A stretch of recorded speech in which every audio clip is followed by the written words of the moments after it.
देखिए इसमें हम लोग जो है 51 नंबर तक 50 नंबर तक आ गए थे कि अखिल भारत मतलब राजसूची के विषय पर जो राज्यसभा कानून बना सकती है अनुच्छेद 249 के तहत। क्लियर। थोड़ा सा टेक्निकल प्रॉब्लम आने के कारण जो है वीडियो बीच में जो है स्किप कट हो गया था, तो इसका राइट आंसर डी हो जाएगा। अगला क्वेश्चन हम लोग चल रहे हैं 51 नंबर।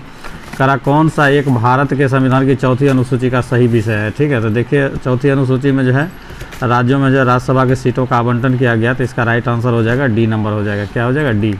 अगला 52 नंबर का निम्नलिखित किस राज्य में राज्यसभा के लिए निर्वाचित सदस्य संख्या सबसे कम है। तो देखिए इसमें अगर सबको अगर कंपेरिजन किया जाए तो इसमें जो हिमाचल प्रदेश में 3 है, तो इसका राइट आंसर हो जाएगा बी, जबकि छत्तीसगढ़ में 5 है। झारखंड में 14 ही, जानी है, जम्मू कश्मीर भी ज़्यादा है। अब कह रहा 53 नंबर, किस सभा का अध्यक्ष उसका सदस्य नहीं होता है। तो राज्यसभा का सदस्य जो उसका अध्यक्ष नहीं होता है, राष्ट्रपति होता है, उपराष्ट्रपति होते हैं। राइट आंसर हो जाएगा ये। करा राज्यसभा का पदेन सभापति होता है, तो देखिए राज्यसभा का पदेन सभापति जो होते हैं उपराष्ट्रपति होते हैं, तो राइट आंसर हो जाएगा ये नंबर। अगला क्वेश्चन है 55 नंबर, कौन सा राज्यसभा का अध्यक्ष होते हैं। तो भारत के उपराष्ट्रपति होते हैं, तो राइट आंसर हो जाएगा बी नंबर। ठीक है।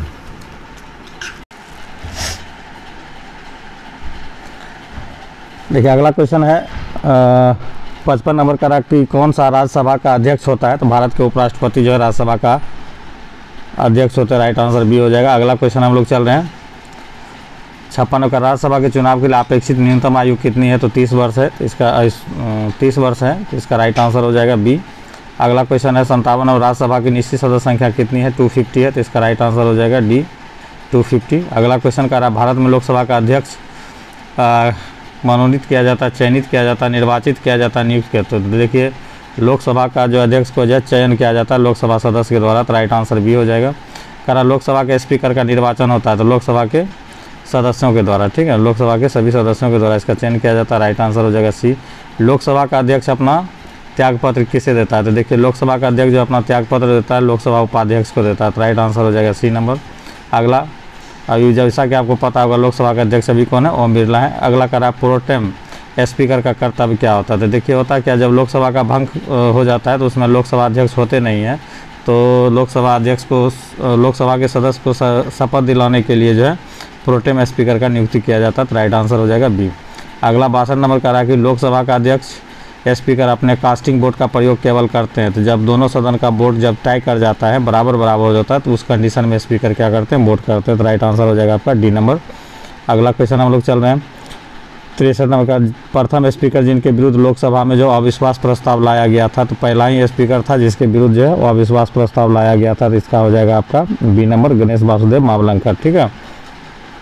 अगला 64 नंबर का, लोकसभा का सचिवालय सीधे नियंत्रित होते हैं। तो लोकसभा का सचिवालय जो है सीधे नियंत्रित होते हैं लोकसभा के अध्यक्ष के नियंत्रण में। राइट आंसर हो जाएगा डी नंबर। 65 नंबर में करा निम्नलिखित में कौन सा एक व्यय भारत की संचित निधि पर भारित नहीं है। तो देखिए ये जो है आपका भारत के प्रधानमंत्री का वेतन एवं भत्ते जो है संचित निधि पर भारित नहीं होता, तो राइट आंसर हो जाएगा सी नंबर। क्या हो जाएगा? सी। अगला 66 नंबर में चलिए 66 नंबर का रहा है निम्नलिखित कौन सा एक भारत के संचित निधि से लिया जाने वाला अनिवार्य व्यवहार नहीं है। ठीक है, तो इसमें देखिए आपका हो जाएगा भारत के निर्वाचन आयोग के सदस्य एवं पेंशन जो है संचित निधि से नहीं दिया जाता है, तो इसका राइट आंसर हो जाएगा बी नंबर। 67 में हम लोग चल रहे हैं 67 में करा निम्नलिखित में कौन सा एक व्यय भारत की संचित निधि पर भारित नहीं है। तो देखिए ये आपका उपराष्ट्रपति का वेतन जो है भारत के संचित निधि से देय नहीं है, तो इसका राइट आंसर हो जाएगा 67 का बी। अगला 68 नंबर में हम लोग चल रहे हैं 68 नंबर आपसे कह रहा है कि भारत की संचित निधि से निधि निकालने के लिए किसका अनुमोदन अनिवार्य होता है। तो देखिए भारतीय संसद का अनुमोदन जो अनिवार्य होता है, तो राइट आंसर बी हो जाएगा। अगला क्वेश्चन है आकस्मिक निधि को राष्ट्रपति कैसे व्यय कर सकते हैं।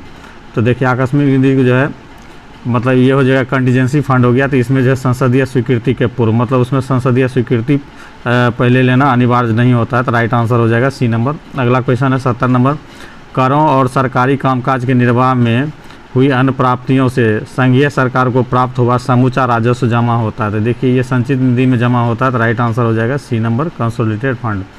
अगला है 71 नंबर, करा कि धन विधेयक की परिभाषा दी गई है। तो अनुच्छेद 110 में जो धन विधेयक की परिभाषा दी गई, राइट आंसर 110 हो जाएगा। कराइए यह धन विधेयक है, इसका निर्णय कौन लेता है। तो देखिए लोकसभा अध्यक्ष लेता है, तो इसका राइट आंसर हो जाएगा सी नंबर। अगला क्वेश्चन है अगर कोई धन विधेयक लोकसभा द्वारा स्वीकृत हो जाए तो राज्यसभा अधिक से अधिक कितने दिन रोक सकती है, तो 14 दिन तक रोक सकती है। तो इसका राइट आंसर हो जाएगा डी, 14 दिन। 74 नंबर का राज्यसभा में धन विधेयक प्राप्त होने के कितने दिनों के अंदर इसे लोकसभा वापस किया जाना चाहिए, तो ये भी वही क्वेश्चन है। तो इसका राइट आंसर हो जाएगा 14 दिनों के अंदर जो है वापस किया जाना चाहिए। तो इसका राइट आंसर हो जाएगा बी नंबर। अगला 75 नंबर का कौन सा कथन सही है, धन विधेयक राज्यसभा में प्रस्तुत होता है, नहीं। धन विधेयक लोकसभा में प्रस्तुत होता है, हाँ। तो इसका राइट आंसर हो जाएगा आपका बी नंबर हो जाएगा। क्लियर। आगे हम लोग चलते हैं 76 नंबर का कौन सा विषय धन विधेयक के उपबंध में सम्मिलित नहीं किया गया है, ठीक है। तो धन विधेयक में कर होता है, उधार ऋण होता है, संचित निधि और एक कंटीजेंसी, ये दोनों होता है। तो इसमें डी नंबर हो जाएगा। जुर्माना और भार दंड जो है ये आपका नहीं आता है। तो इसका राइट आंसर डी हो जाएगा। करा राज्य में धन विधेयक मनी बिल प्रस्तुत किया जाता है, तो जैसे केंद्र में जो है लोकसभा में होता है उसी तरह यहाँ केवल विधानमंडल होगा, ठीक है, विधानसभा हो जाएगा। तो इसका राइट आंसर सी होगा। 78 नंबर का राज्य विधानसभा में कोई भी धन विधेयक पुनः स्थापित नहीं किया जा सकता है, तो जैसे वहाँ राष्ट्रपति की संस्तुति होती है तो यहाँ राज्यपाल की संस्तुति होगी, ठीक है। तो राइट आंसर हो जाएगा बी। अगला क्वेश्चन है 79 नंबर करा कौन सा एक संघीय बजट की तैयारी और उसे संसद में पेश करने के लिए उत्तरदायी होता है। तो देखिए ये भी काफ़ी इंपॉर्टेंट क्वेश्चन है 79 नंबर। तो इसमें जो जाता है देखिए करा कौन सा संघीय बजट की तैयारी और उसे संसद में पेश करने के लिए उत्तरदायी होता है, तो आर्थिक कार्य विभाग जो है इसका जिम्मेवारी लेती है। तो इसका हो जाएगा बी। अगला हम लोग 80 नंबर में चल रहे हैं। 80 नंबर का रहा है यदि वार्षिक संघीय बजट लोकसभा द्वारा पारित नहीं होता है तो अगर लोकसभा में अगर मान लेते हैं कि बजट पेश नहीं होगा तो लोकसभा को क्या करना पड़ेगा, त्यागपत्र देना पड़ेगा, ठीक है। तो प्रधानमंत्री अपनी मंत्रिपरिषद सहित त्यागपत्र पेश करता है, ठीक है। अगला 81 नंबर में कह रहा है निम्नलिखित करों में से किसके अंतर्गत व्यक्ति द्वारा देय पूर्ण धनराशि संविधान द्वारा सीमित कर दी गई, तो व्यापार के द्वारा जो है ना सीमित कर दिया गया था, व्यापार और व्यवसाय की वृत्ति पर जो है ये वापस कर दिया गया, ठीक है, मतलब सीमित कर दिया गया। 82 नंबर का आर्थिक सर्वेक्षण प्रतिवर्ष संसद में प्रस्तुत किया जाता है, तो देखिए आर्थिक सर्वेक्षण जो है बजट से एक दिन पहले दिया जाता है। तो इसका राइट आंसर हो जाएगा आगामी वर्ष की बजट प्रस्तुतिकरण के पूर्व। अगला क्वेश्चन है 83 नंबर लेखानुदान संघ सरकार को अनुमति प्रदान करती है। Very important question. लेखानुदान जो है आपको निश्चित अवधि के लिए भारतीय संचित निधि से धन निकालने के लिए लेखानुदान पेश किया जाता है, ठीक है। आगे 84 नंबर का भारत सरकार द्वारा वित्त विधेयक किस सदन में पेश किया जाता है, तो वित्त विधेयक हमेशा लोकसभा में पेश किया जाता है भारत सरकार द्वारा। राइट आंसर डी हो जाएगा। चलिए 85 नंबर का निम्नलिखित प्रस्तावों में से किसका संदर्भित संघीय बजट से है, 85 का संघीय बजट से है। तो चलिए हम लोग देखते हैं।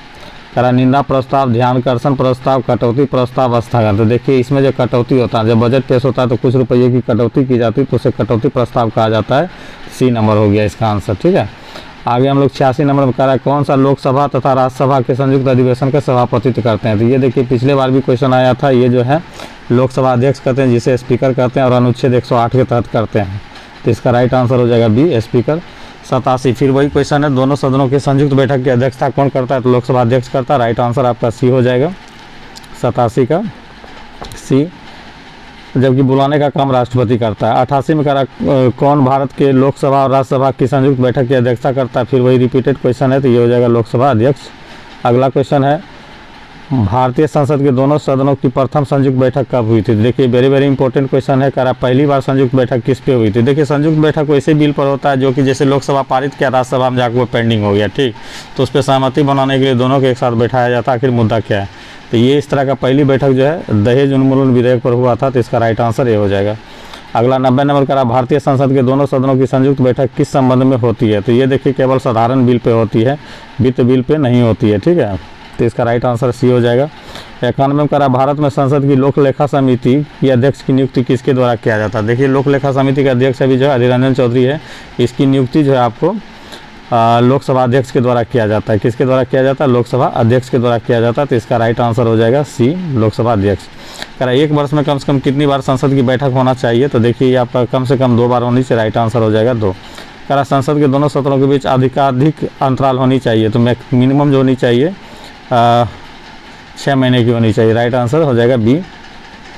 कह भारतीय संसद बनती है, तो भारतीय संसद लोकसभा, राज्यसभा और राष्ट्रपति के द्वारा मिलकर बनता है। तो इसका राइट आंसर हो जाएगा डी। अगला क्वेश्चन करा भारतीय संसद में कौन शामिल होते हैं, तो फिर लोकसभा, राज्यसभा और राष्ट्रपति होगा। तो देखिए लोकसभा, राज्यसभा और राष्ट्रपति, मतलब राष्ट्रपति और दोनों सदन, ये आंसर हो जाएगा डी नंबर। अगला क्वेश्चन 96 नंबर का रहा है, संसद विधानसभा के किसी सदस्य की सदस्यता तब समाप्त समझी जाती है जब वह बिना सदन को सूचित किए अनुपस्थित रहते हैं। 60 दिन अगर अनुपस्थित रहेगा उसकी सदस्यता समाप्त हो जाएगी। अगला, सर्वप्रथम एक संसद विधेयक को इस तरह आधार पर सदस्यता से अयोग्य घोषित किया गया, वह सदन की अनुमति के बिना उसकी 60 लगातार बैठक में अनुपस्थित रहा। तो ये जो है राज्यसभा में ऐसा हुआ था, तो इसका राइट आंसर हो जाएगा ए। अगला क्वेश्चन है 98 नंबर करा, कौन सा एक प्रावधान भारतीय संविधान के अंतर्गत संसद के सदस्यों के विशेषाधिकार और उन्मुक्तियों को निर्धारित करता है। ये देखिए बहुत इंपॉर्टेंट क्वेश्चन है। संसद से स्पेशल मतलब संसद को विशेषाधिकार किस आर्टिकल के तहत उसे दिया गया है। तो अनुच्छेद 105 के तहत जो उसे स्पेशल पावर्स दिया गया है, तो इसका राइट आंसर बी हो जाएगा। अगला क्वेश्चन कर रहा है, किसी मंत्री के विरुद्ध विशेषाधिकार प्रस्ताव उठाया जा सकता है जब, विशेषाधिकार प्रस्ताव उठाया जा सकता है तब जब किसी मामले, देखिए इसका राइट आंसर सी हो जाएगा, किसी मामले के तथ्यों को रोकता है या तथ्यों को बिगाड़ता हुआ वर्णन देता है, तो तब उस समय जो है उठाया जा सकता है। क्लियर, तो राइट आंसर सी हो जाएगा। अगला 100 नंबर में कह रहा है कि किनको लोकसभा और राज्यसभा दोनों के निर्वाचन में मतदान का अधिकार होता है। तो देखिए इसका हम लोग ऑप्शन देखते हैं। कह रहा संसद के निम्न सदन में निर्वाचित सदस्य के उच्च सदन में निर्वाचित सदस्य, राज्य के विधानमंडल के उच्च सदन निर्वाचित सदस्य और राज्य विधानमंडल के निम्न सदन के निर्वाचित सदस्य। तो देखिए इसमें आपको जो है कह रहा लोकसभा और राज्यसभा दोनों के निर्वाचन में मतदान देने का अधिकार किसको प्राप्त है। तो इसमें हो जाएगा राज्य विधानमंडल के निम्न सदन के निर्वाचित सदस्य को जो है दोनों में वोट करने का अधिकार प्राप्त है। समझ गए। आगे हम लोग चलते हैं। अगला हम लोग चलते हैं कह रहा है संसद राज्य सूची के विषय में, संसद राज्य सूची के विषय में संबंध कानून बना सकती है। तो ये क्वेश्चन आपको है, तो यदि राज्यसभा ऐसा संकल्प पारित करे अनुच्छेद कितना 249 के तहत, तो इसका राइट आंसर हो जाएगा आपका बी नंबर। अगला क्वेश्चन है आपका 102, अंतर्राष्ट्रीय संधियों को भारत के किसी भी भाग अथवा संपूर्ण भाग में ठीक लागू करने के लिए संसद कोई भी कानून बना सकती है। तो इसका आंसर हो जाएगा बिना किसी राज्य के सहमति से, मतलब वो जब चाहेगा वो बिना सहमति का, सहमति लेना अनिवार्य नहीं समझेगा, बिना किसी राज्य की सहमति से वह जो है कोई भी कानून बना सकती है। ठीक, ये केंद्र का जो है अपशिष्ट शक्ति में आता है। अगला 103 नंबर में चल रहे हैं। 103 कह रहा है भारत संविधान में कौन सा अनुच्छेद, भारतीय संविधान का कौन सा अनुच्छेद संसद को अंतर्राष्ट्रीय समझौतों को लागू के लिए विधि निर्माण करने की शक्ति। देखिए अंतर्राष्ट्रीय समझौते, केंद्र सरकार को जो है अंतर्राष्ट्रीय समझौते लागू करने के लिए विधि निर्माण करने की शक्ति प्रदान करता है। तो 103 का हो जाएगा डी 253 के तहत। ठीक है, आगे हम लोग चलते हैं। अगला क्वेश्चन 104 का निम्नलिखित क्रियाविधि में से कौन से ऐसी धन विधेयक को अंगीकार करा लेगी जो एक बार लोकसभा द्वारा पारित किया जा चुका हो किंतु राज्यसभा द्वारा संशोधित किया गया हो। ठीक है, तो इसका हो जाएगा डी नंबर आंसर। यह पारित समझा जाएगा यदि लोकसभा इसे दोबारा संशोधन को स्वीकार अथवा अस्वीकार करते हुए पास कर दे तब।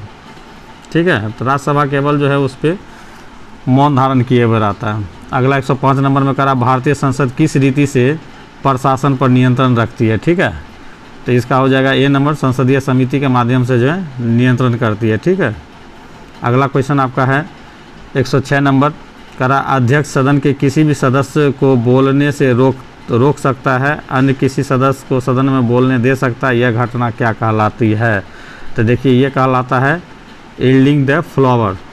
तो इसका हो जाएगा बैठ जाना, मतलब इसका राइट आंसर हो जाएगा 106 का डी नंबर हो जाएगा यील्डिंग द फ्लोर।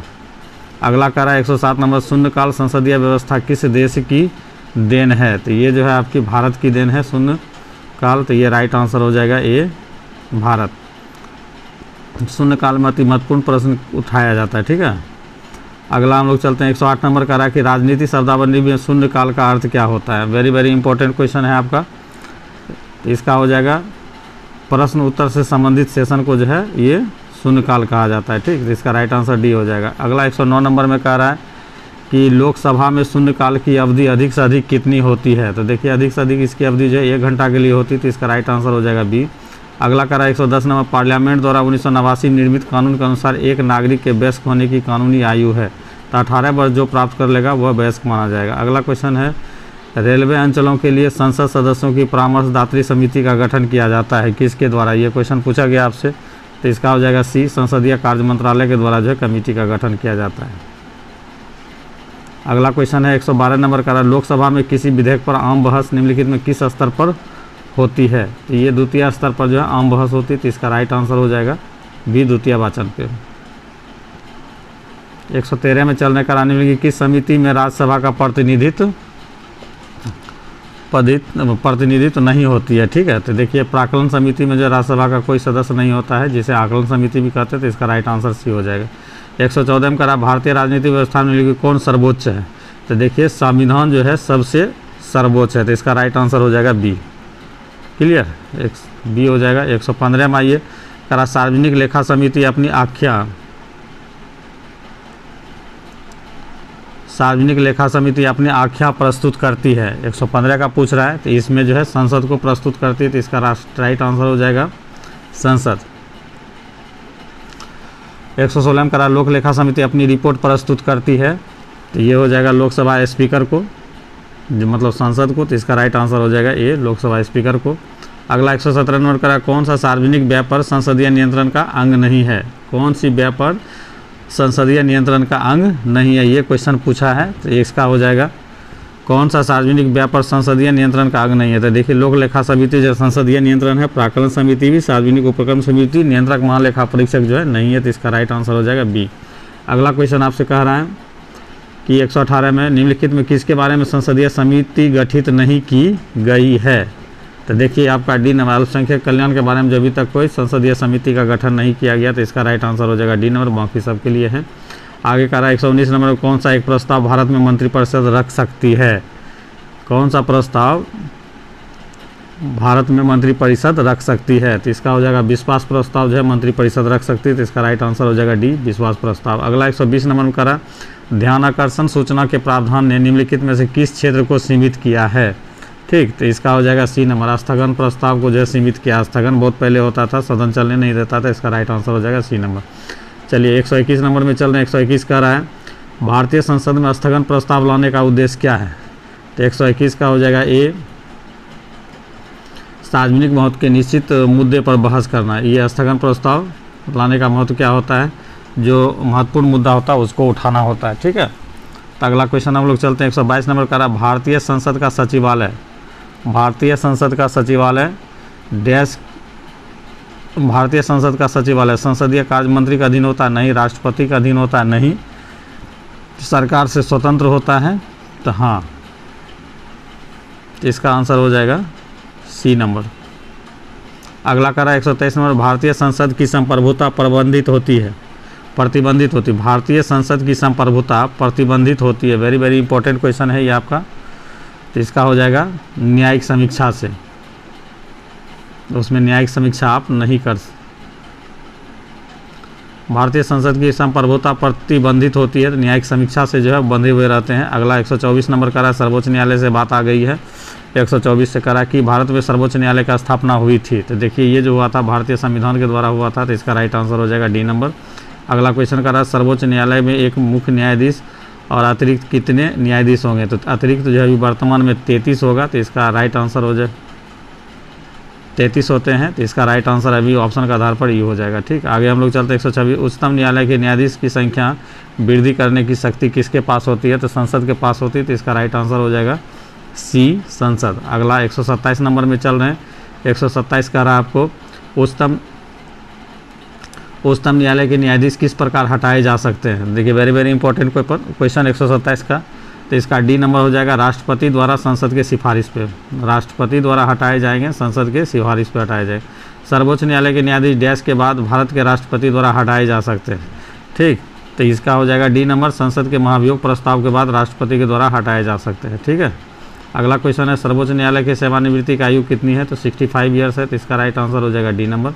अगला कह रहा है उच्चतम न्यायालय के न्यायाधीश का वेतन निर्धारण किया जाता है, तो सी, संसद के द्वारा, सी, संसद के द्वारा। अगला 131 नंबर का रहा सेवानिवृत्ति होने के पश्चात सर्वोच्च न्यायालय के न्यायाधीश वकालत कर सकते हैं, तो देखिए सर्वोच्च न्यायालय के न्यायाधीश कहीं भी वकालत नहीं कर सकते हैं। ठीक है, 131 का हो जाएगा डी, किसी भी न्यायालय में वकालत नहीं कर सकते हैं। अगला 132 नंबर का भारत के सर्वोच्च न्यायालय के कार्यवाहक मुख्य न्यायाधीश की नियुक्ति करता है, एडहॉक करने का मतलब, तो एडहॉक का जो है नियुक्ति राष्ट्रपति के द्वारा किया जाता है, तो इसका राइट आंसर हो जाएगा सी, राष्ट्रपति। अगला क्वेश्चन हम लोग चलते हैं 133 सर्वोच्च न्यायालय के न्यायाधीश की नियुक्ति की जाती है राष्ट्रपति के द्वारा, तो इसका राइट आंसर हो जाएगा आपका ए, राज्यसभा का अनुमोदन के हो जाने पर, लोकसभा की सलाह पर नहीं, प्रधानमंत्री की सलाह पर नहीं, सर्वोच्च न्यायालय के मुख्य न्यायाधीश के परामर्श के साथ। इसका राइट आंसर हो जाएगा डी नंबर हो जाएगा। ठीक है, अगला क्वेश्चन चलते हैं 134 का। सर्वोच्च न्यायालय में तदर्थ न्यायाधीश की नियुक्ति होती है जब कोई ऐसी आवश्यकता पड़ जाती है तब तदर्थ न्यायाधीश की नियुक्ति करते हैं। तो इसका हो जाएगा डी। न्यायालय के किसी सत्र के लिए न्यायाधीश की कॉरम जब नहीं रहता है तब हम लोग नियुक्त करते हैं। ठीक, आगे हम लोग चलते हैं 135। सर्वोच्च न्यायालय के उस मंडल में जो सर्वोच्च न्यायालय में जजों की नियुक्ति की अनुशंसा संबंधित है में सर्वोच्च न्यायालय के मुख्य न्यायाधीश के अतिरिक्त कुछ अन्य वरिष्ठ न्यायाधीश होते हैं। तो ऐसे न्यायाधीश जो इस मंडल के सदस्य होते हैं की संख्या होती है। तो इसका हो जाएगा बी 4, मतलब पाँच आदमी रहते हैं सर्वोच्च न्यायालय के मुख्य न्यायाधीश सहित, तो उसमें अतिरिक्त जो होते हैं 4 होते हैं। ठीक, उच्चतम न्यायालय में संविधान के निर्वाचन से संबंधित मामले की सुनवाई करने के लिए न्यायाधीशों की कम से कम संख्या कितनी होनी चाहिए? तभी देखिए 4 + 1 5 हो जाएगा, तो 36 का हो जाएगा डी। अगला क्वेश्चन है, केंद्र और राज्यों के बीच होने वाले विवाद का निर्णय करने के लिए भारत के उच्चतम न्यायालय की शक्ति आती है। तो देखिए ये जो आता है आपका मूल अधिकार के क्षेत्र के अंतर्गत आता है, मतलब सर्वोच्च न्यायालय का जो है फंडामेंटल जो उसका कार्य क्षेत्र होता है उसके अंतर्गत आता है। तो इसका राइट आंसर सी हो जाएगा। 138 में करा किस बाद में उच्चतम न्यायालय ने संविधान के मूल ढांचे को सिद्धांत को प्रतिपादित किया था? तो ये देखिए केशवानंद भारती बनाम केरल राज्य में जो है मूल ढांचा बेसिक स्ट्रक्चर को जो है एडॉप्ट किया था। अगला 139 नंबर में कह रहा है कि संविधान के निर्वाचन के बारे में विधि के सारवान प्रश्न से संबंधित वाद पर विचार करने के लिए उच्चतम न्यायालय के न्यायाधीशों की संख्या कम से कम कितनी होनी चाहिए? फिर देखिए आपका आ गया रिपीटेड क्वेश्चन, तो इसका भी आंसर हो जाएगा आपका 5, मतलब कम से कम सुनवाई करने के लिए खंडपीठ में जो है 5 आपका होना चाहिए। 140 में चलते हैं हम लोग। 140 का करा कि किस बाद में उच्चतम न्यायालय ने यह अवधारणा व्यक्त किया कि मूल अधिकार व्यक्ति को जैसे उसे सबसे अच्छा लगे उस तरह से अपनी ज़िंदगी रूपरेखा तैयार करने के लिए सक्षम बनाएगी। ठीक है, तो इसका हो जाएगा गोलकनाथ बनाम स्टेट पंजाब राज्य, बी नंबर। अगला क्वेश्चन चलिए करा 41 नंबर। भारतीय संविधान का कौन सा अनुच्छेद संवैधानिक विवाद में सर्वोच्च न्यायालय का अपीलीय क्षेत्राधिकार से संबंधित है? ये देखिए थोड़ा डेप्थ में क्वेश्चन है। ठीक है, तो इसका हो जाएगा 141 का हो जाएगा सी नंबर हो जाएगा। 134 का एज जो है 32 से मिलाकर जब पढ़ते हैं तो सर्वोच्च न्यायालय को विशेष पावर मिलती है। ठीक, अगला क्वेश्चन हम 142 में चल रहे हैं। कह रहा संविधान का कौन सा अनुच्छेद उच्चतम न्यायालय को उसके द्वारा दिए गए निर्णय अथवा आदेश का पुनरावलोकन की शक्ति प्रदान करता है? ये बहुत अच्छा क्वेश्चन है, तो इसका राइट आंसर हो जाए, मतलब ये आप डायरेक्ट इसमें याद कीजिए, पुनरावलोकन की शक्ति सर्वोच्च न्यायालय को अनुच्छेद 137 के तहत। अगला 143 में न्यायिक पुनरावलोकन का अर्थ होता है?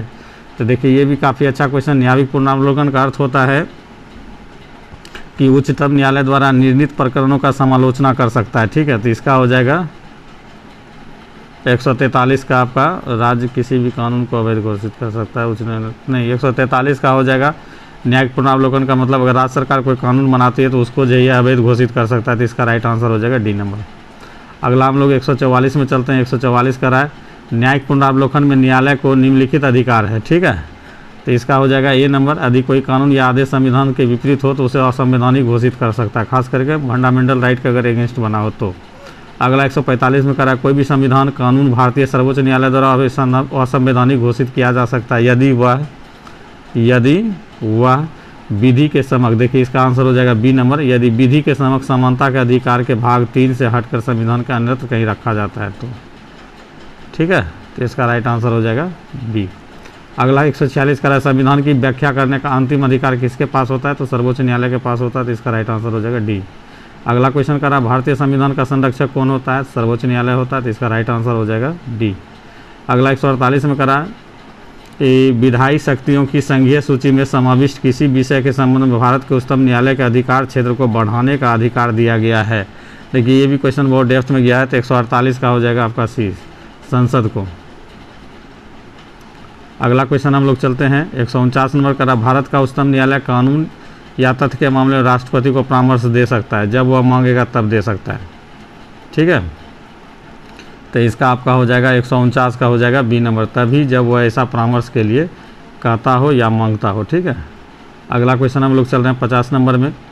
कह रहा है कि भारतीय संविधान के किस अनुच्छेद के तहत सर्वोच्च न्यायालय भारतीय नागरिकों के मौलिक अधिकारों की संरक्षा करता है? तो देखिए अब पिछले बार वीडियो में बताया था अनुच्छेद 32 के तहत जो है सर्वोच्च न्यायालय मौलिक अधिकारों का संरक्षण करता है। तो दोस्तों आज के वीडियो में इतना ही। ये वीडियो 2 खंड में आ गया है, एक वीडियो मुझे 1 से 50 तक है, फिर 150 से आगे आपका जो है 150 तक दूसरे वीडियो में। तो आप लोग दोनों भी वीडियो को मिलाकर आप लोग जो है इसे देख सकते हैं और सभी आंसर को क्लिक कर सकते हैं। तो आज की वीडियो में इतना ही, तब तक के लिए धन्यवाद। जय हिंद।